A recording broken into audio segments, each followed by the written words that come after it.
पैसों के लेन देन के हवाले से नई अपॉर्चुनिटियाँ मिल रही है। बहुत ज़्यादा मेहनत करते दिख रहे हैं। अपने बिजनेस, जॉब एंड कैरियर के हवाले से बहुत अच्छे तरीके से आप आगे बढ़ रहे हैं।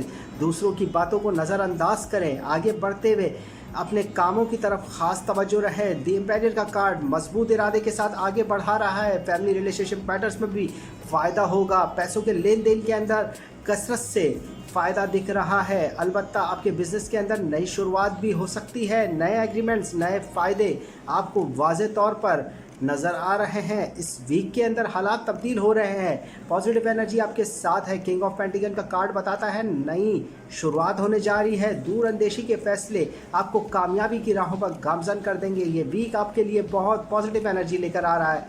आपके पार्टनर की फीलिंग बेहतर रहेगी। आपकी लव लाइफ और फैमिली लाइफ के अंदर भी बेहतरी नज़र आ रही है। सेक्रेटेरियस वीकली रीडिंग।